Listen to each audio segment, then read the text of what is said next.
नाज़रीन, तो drama serial बिखरे हैं हम के नेक्स्ट एपिसोड में आप देखेंगे कि सारिम के घर वाले अब इस बात से बेहद खुश हैं कि सारिम और रूमी के ताल्लुकात में बेहतरी आ रही है।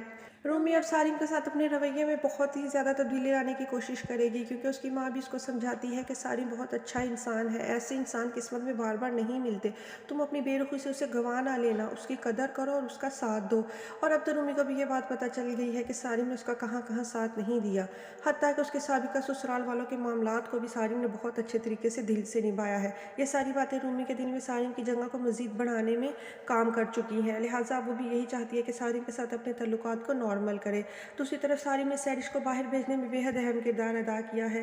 वो सैरिश के घर वालों से उनका घर ख़रीद लेता है और इस बात से रूमी भी बेहद खुश है कि जहाँ पर आहिल पैदा हुआ है, जहाँ जो घर उसके बाप का था, वो अब हमेशा के लिए आहिल के पास रहेगा, क्योंकि रूमी की उस घर से बेहद जज्बाती वाबस्तगी है।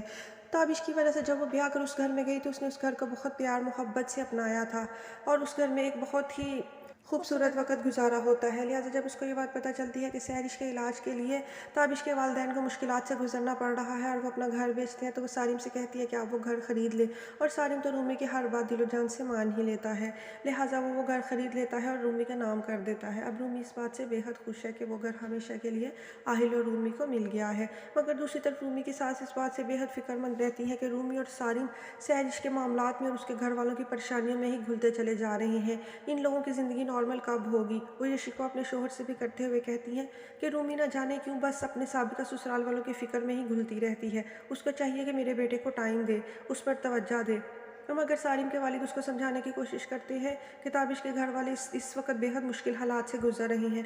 उन्होंने अपने एक जवान बेटे को खोया है और बेटी को बीमारी मुज़िम मर्ज़ में मुब्तला पाते हुए उनके लिए देखना मुश्किल था। ऐसे में अगर सारिम ने उनका सहारा बना तो इसमें क्या बुराई है। तुम सब्र और हौसला रखो। रूमी एक बेहद अच्छी लड़की और बेहद कदरदान है। वो सारिम को उसके हिस्से की खुशी और मोहब्बत ज़रूर देगी। लिहाजा इस बात से सारिम की माँ मुतमिन हो जाती हैं। दूसरी तरफ माहम की भी आने वाली किस्त में एंट्री हो जाएगी। वो सारिम से कहेगी कि मुझे तुम उस तरह से खुश नज़र क्यों नहीं आते जिस तरह से तुम रूमी को पाने के लिए तड़प रहे थे। तो सारिम उसको बताएगा कि मेरे और रूमी के ताल्लुकात नॉर्मल नहीं है, रूमी अभी तक मुझे दिल से कबूल ही नहीं कर पा रही। तो माहम इस बात से बेहद दिल गिरफ्तार हो जाएगी और वो सारिम से कहेगी नहीं, तुम्हारा भी खुशियों पर हक है, तुम्हारा भी ये हक बनता है कि रूमी तुम्हें तुम्हारे हिस्से की मोहब्बत दे। लिहाजा यहाँ पर माहम भी एक अहम रोल प्ले करेगी रूमी और सारिम को करीब लाने में। दूसरी तरफ सैरिश जो कि अपने इलाज के लिए बिरोने मुल्क चली गई है, वहाँ पर उसका एक कामयाब ऑपरेशन हो जाएगा और ताबिश के घर वालों को इस बात से इत्मीनान हो जाएगा कि अब इसका ट्यूमर जो है वो ख़त्म हो चुका है। मगर सैरिश फिर पाकिस्तान नहीं आएगी, क्योंकि वो रूमी और सारिम को दोबारा फेस नहीं कर सकेगी जो हरकतें वो उनके साथ करती चली आ रही है।